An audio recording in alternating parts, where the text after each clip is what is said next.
Verse 287. Citta, manas and Vijnana are devoid of thoughts and discriminations. It is the Sravakas and not the Bodhisattvas that try to reach reality by means of discrimination. So Citta, manas and Vijnana are devoid of thoughts and discriminations.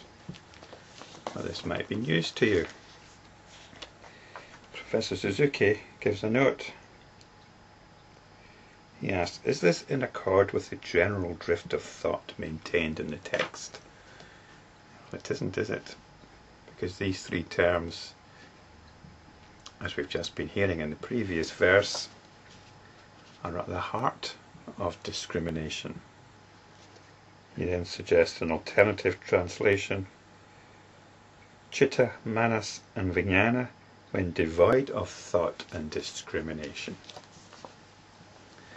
So although these are the basis of thought and discrimination, they themselves are devoid of thought and discrimination.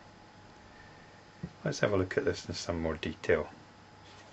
But before we do that, let's just bear in mind that the point isn't to get caught up in thoughts and discriminations. We don't want to be thinking about these terms. We don't want to be concerned with discriminating, finding out what distinguishes each of them. That's not our main concern. Our main concern is examining our situation at the deepest level. This is our concern, not to be getting caught up with ideas, with thoughts, not trying to clarify thoughts, not trying to clarify the distinction between citta, manas, vijnana, because the exact meaning of these terms varies. But taking our cue from the previous verse, citta is bound up with the objective world. So citta is a tendency. It's a tendency to direct our attention towards what is apparently happening. In conventional terms, it's a tendency towards directing our attention to our thoughts and sense experiences. Manas is that aspect which entertains thoughts, and Vijnana is that aspect which entertains sensory experiences. So that's all that's going on here. There's this urge, this tendency to want to get lost in thoughts and sense experiences. So can we observe this tendency? Can we observe this tendency before we get lost in thoughts and discriminations? This is the meaning of this phrase. Observe this tendency for our attention to be directed to thoughts, to feelings.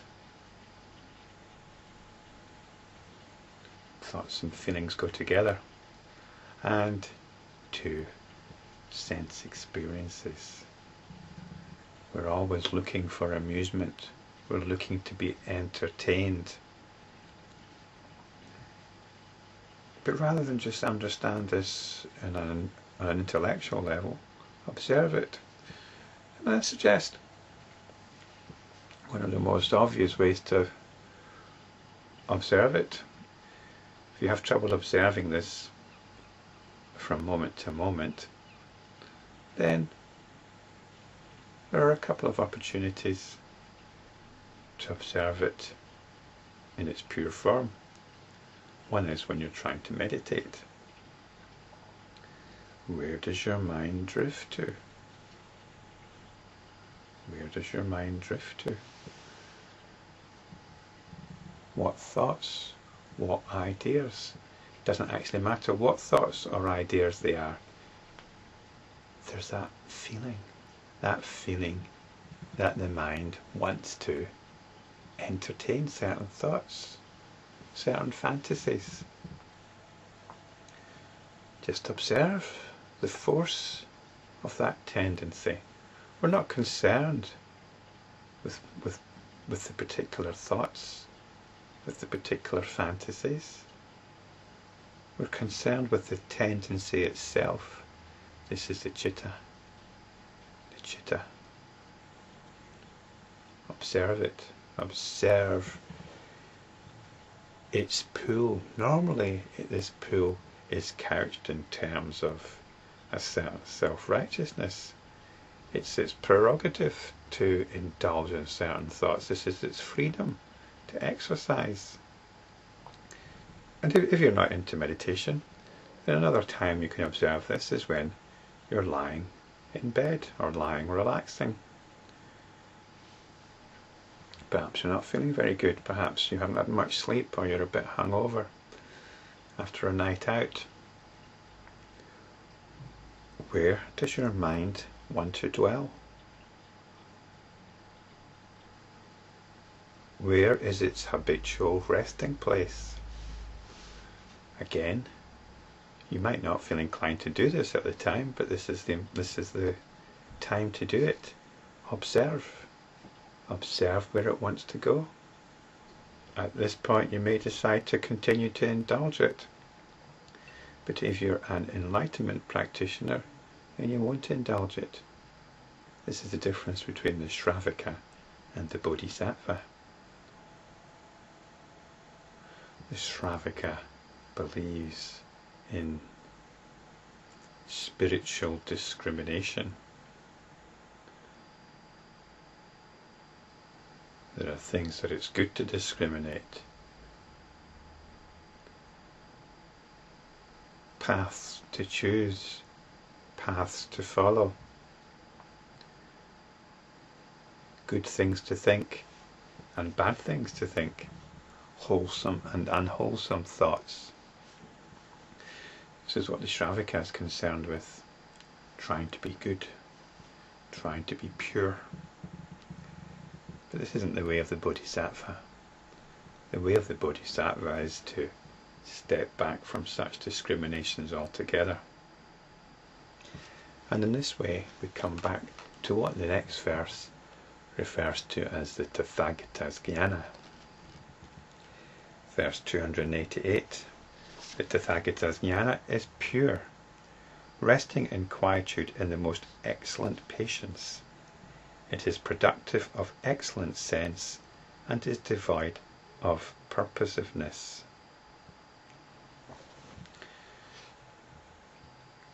So Jnana in verse 258 is identified with the intellect.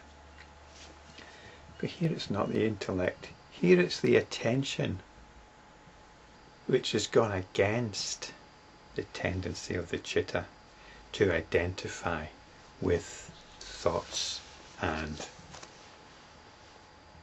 so-called sensory experiences. If you don't indulge the citta, if you don't indulge the habitual focus of your attention, then what are the options? The option is, well, there's only one option, and that is to let the attention rest in itself, to not indulge the tendency for it to identify with all the things it normally identifies with. We stop letting it get hijacked by all of this. We let the attention come back to itself, and this is when it's pure. So I think Jnana here can be understood as the attention at rest. It's resting in the most excellent patience. Professor Suzuki's put our recognition of truth But I think most excellent patience is more precise, because it's a bit like not scratching the itchy spot. The attention wants to go in various directions. When you're lying in bed, enjoying an extra 10 minutes before you just have to get up, where's the attention going?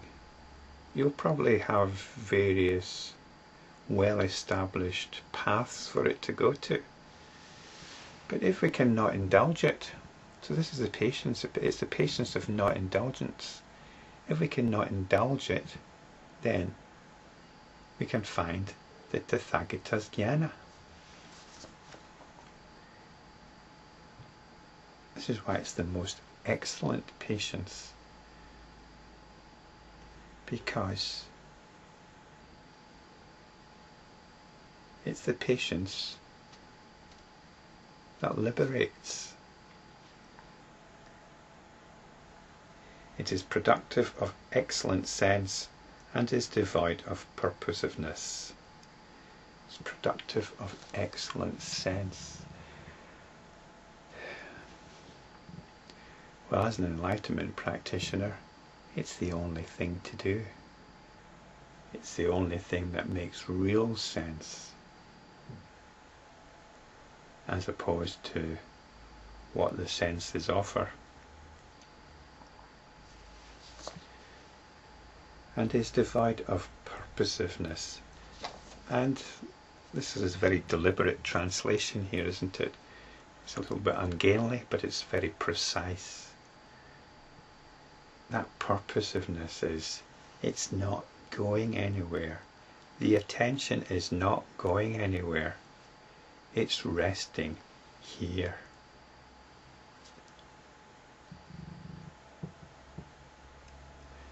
There is nothing that's going to enchant it. There is nothing that's going to coax it out. There is nothing that's going to be worth indulging it in.